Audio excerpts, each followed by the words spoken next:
ಶಶಂಸಾತ್ಮಾನಮಂಗನ ಬ್ರಾಹ್ಮಣಶ್ಚಾತಿತಿಶ್ಚಾಯಂ ಅನುಕ್ತೋ ಹಿ ಶಪೇತಮಾಂ ಇತಿ ಧ್ಯಾತ್ವಾ ಮುಹೂರ್ತಂತು ಸೀತಾ ವಚನಮಬ್ರವೀತ್.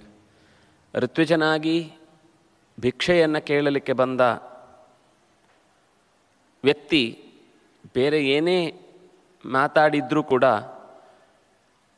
ಈಗ ಸದ್ಯಕ್ಕೆ ಸಮಯವನ್ನು ತಳ್ಳಬೇಕೀಗ.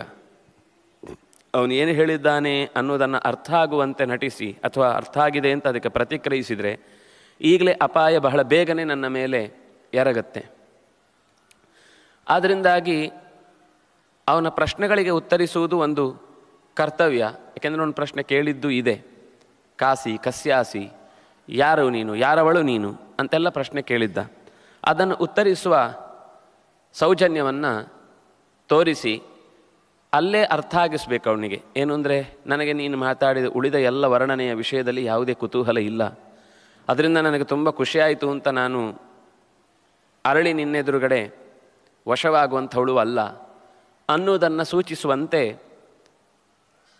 ಅವನ ಪ್ರಶ್ನೆಗಳಿಗೆ ಮಾತ್ರ ಉತ್ತರವನ್ನು ಕೊಡ್ತಾ, ದುಹಿತಾ ಜನಕಸ್ಯಾಹಂ ಮೈಥಿಲಸ್ಯ ಮಹಾತ್ಮನಃ ಸೀತಾ ನಾಮ್ನಾಸಿ ಭದ್ರಂತೆ ರಾಮ ಭಾರ್ಯಾ ದ್ವಿಜೋತ್ತಮ.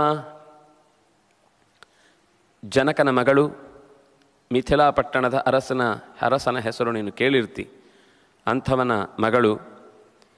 ಹೆಸರಿನಿಂದ ನನ್ನನ್ನು ಸೀತೆ ಅಂತ ಗುರುತಿಸ್ತಾರೆ.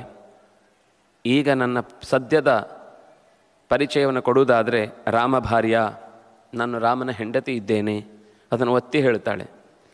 ಅಂದರೆ ನೀನು ಇಲ್ಲಿಯ ತನಕ ಏನು ವರ್ಣನೆ ಮಾಡಿದೆಯೋ ಅದು ಯಾವ ವರ್ಣನೆಗೂ ಕೂಡ ನಾನು ಭಾಗೋಳಲ್ಲ ಬಗ್ಗೋಳಲ್ಲ ಅನ್ನುವ ರೀತಿಯಲ್ಲಿ ರಾಮ ಭಾರ್ಯ ಅಸ್ಮಿ, ಅದನ್ನು ಹೆಗ್ಗಳಿಕೆಯಿಂದ ಹೇಳ್ಕೊಳ್ತಾಳೆ.